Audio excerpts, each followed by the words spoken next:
Чему вообще сейчас учат в школе и действительно ли нужны все эти предметы? Разбираем топ-5 самых ненужных предметов современной школы.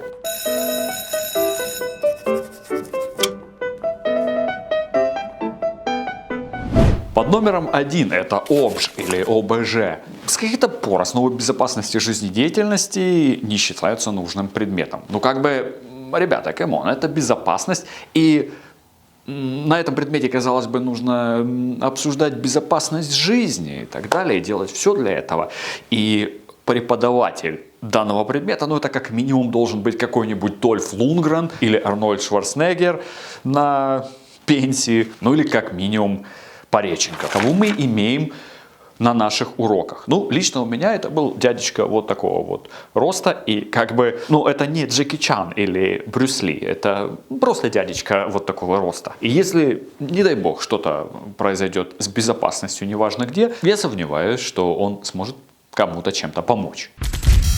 Давайте-ка немножечко окунемся в сам урок. Что вы делали на уроках ОБЖ? Возможно, вы где-то стреляли из ружья, ходили в тир, я не знаю, там спасти рядового Райна, бегали с носилками, из завалов вытаскивали людей. Что происходило у вас на уроках ОБЖ? Мы читали книжки. Мы читали книжки, запоминали картинки. Еще периодически, чтобы разбавить атмосферу, в школе врубали нам пожарную сигнализацию один раз в 3 месяца, и мы дружной вот этой веселой толпой выбегали из класса и из всей школы и радовались тому, что у нас не будет урока. Ну, по сути, это как бы, ну да, это не урок, это как бы его нет. Ну-ка скажите мне, кто из вас ездил на стрельбище, там, стрелял из разных видов оружия, там, арбалета или еще чего-то? Было у вас такое? У меня нет, я даже не помню, чтобы мы разобрали, ну, хоть одно оружие. Ну, может, там, рогатку какую-нибудь, кто притащил с собой. И как бы, да, конечно, на уроках ОБЖ мы изучаем, как оказать помощь. Должны знать, какие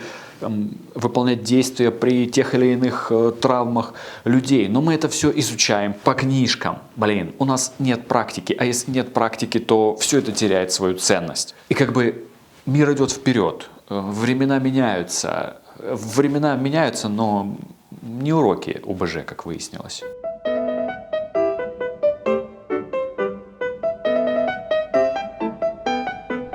Под номером 2 в нашем рейтинге ИЗО. Из каких это пор изобразительные искусства стали ненужным предметом? Ведь это же искусство, ведь это же я художник, я так вижу. Но что вы делали на уроках изобразительного искусства? Давайте честно. У нас приходил класс, 30 человек, все садились, брали акварельки. Мы скупили, наверное, всю акварельку в городе. Мы брали акварельки. И акварельками весь класс, все 30 человек, рисовали лес. Мы рисовали лес, а кто не мог дорисовать этот лес, приходил домой и просил свою маму или папу нарисовать ему лес. И такой, значит, на следующий урок, через неделю, приходишь ты такой с рисунком, а там, блин, вау, ну и лес. Понимаешь, к чему я? Мы как бы учились, но за нас учились родители. И это именно в ИЗО проявлялось в наибольшей степени. А скажите, кому-нибудь из детей говорили на уроках ИЗО, за сколько продают картины Пабло, нет, Федя не Эскобара, а Пабло Пикассо? Так вот, если бы мне на уроке изобразительного искусства сказали, за сколько продают картины Пикассо или Бэнкси, я бы бросил все остальные предметы и занимался исключительно бы ИЗО. Под номером 3 в рейтинге ненужных предметов – музыка. Ну, прежде всего, потому что музыка – это отдых между математикой и физикой, или, скажем, историей и обществознанием. И если на уроках музыки вы хотели бы записать свой новый трек под клевый саунд, как нормальный чел, этого не будет, я вас расстрою. И даже пластинки у вас не получится сводить, потому что, блин, не будет никакого оборудования под то, чтобы сводить пластинки. И вообще, скорее всего, учитель не знает даже, что такое сводить пластинки. И максимум, что вы будете делать на уроках музыки, это петь хором песенки, которые вышли из моды в середине прошлого столетия. Номер 4 и труд. Мир, труд, май, господа. Девочек учат на труде вышивать крестиком, а мальчиков мастерить табуретки. И как бы, ну да, это было важно каких-нибудь 30-40 лет назад, когда девушка должна была быть хранительницей очага. Мальчик — это, конечно же, мужчина, умеющий забить, мать его, гвоздь и не расхренячить себе палец. Скажите правду, кто из вас сделал табуретку в школе, на которой не стыдно сидеть дома?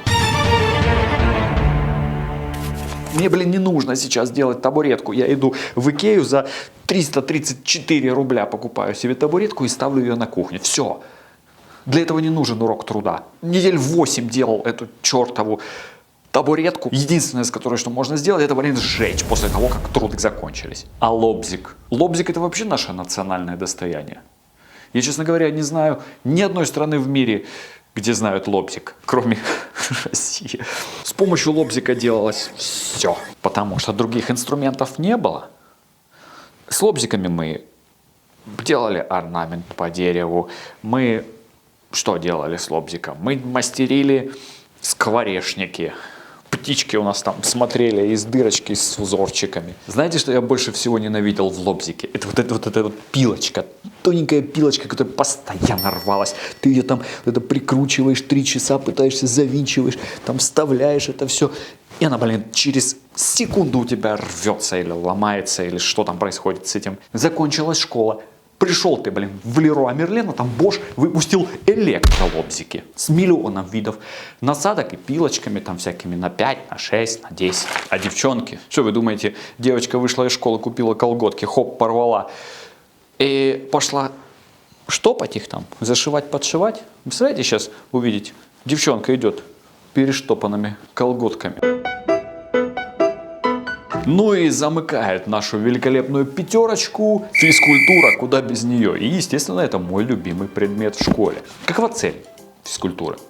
Что вы делаете на уроках физкультуры? Как бы физическая активность, стройность, там, подтянутый, ну там, что, вот на уроках физкультуры вас учат, как там фитнес-модел выступать? Как у вас проходят уроки физкультуры? Леха, мать его, Леша, слезь козла, Леха, ты куда полез? Андрей, нахрен ты крутишь его? Ну, зачем крутишь? Олег, брось мяч, он последний остался. Федорова, обратно встань в строй.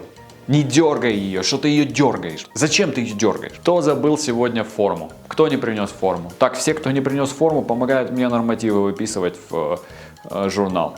Выписываем нормативы. Все, кто не принес форму. Степан Сергеевич, я беременна. Ой, блин, это же школа.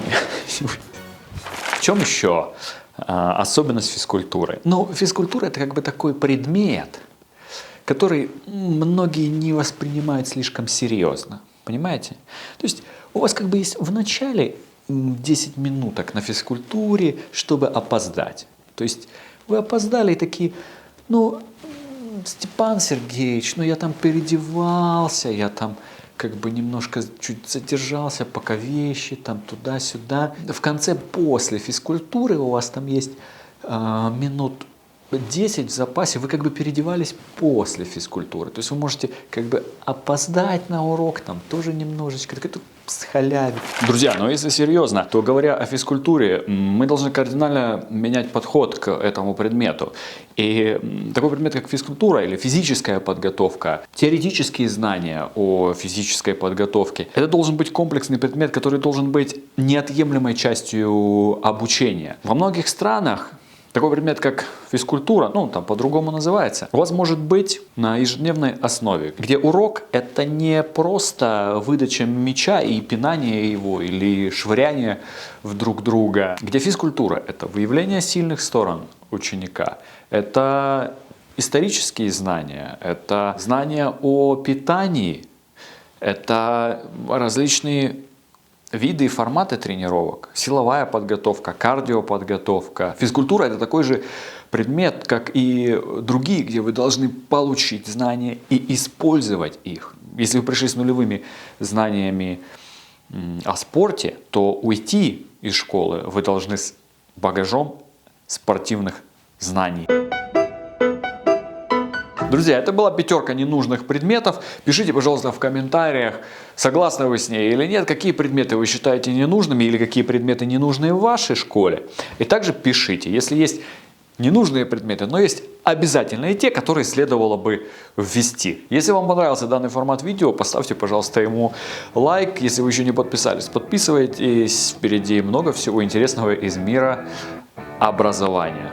Образования в нашей стране и за границей. Пока, ребята, скоро увидимся. А преподаватель ОБЖ должен быть такой, чтобы прикольнулись над преподавателем ОБЖ. Вот так херякс об стол просто. Чак Норрис. Чак Норрис в шпагате вот так вот.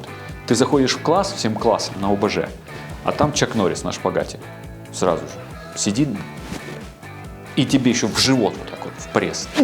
Или Лана Дель Рей, чтобы преподавала. Лана Дель Рей преподает вам пение, допустим. На урок музыки вы билет хотели купить. Понимаете, вот такой должен быть урок музыки.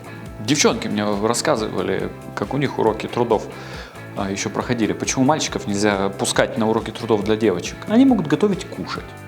Что сделать, если пацанов пустить на уроки трудов?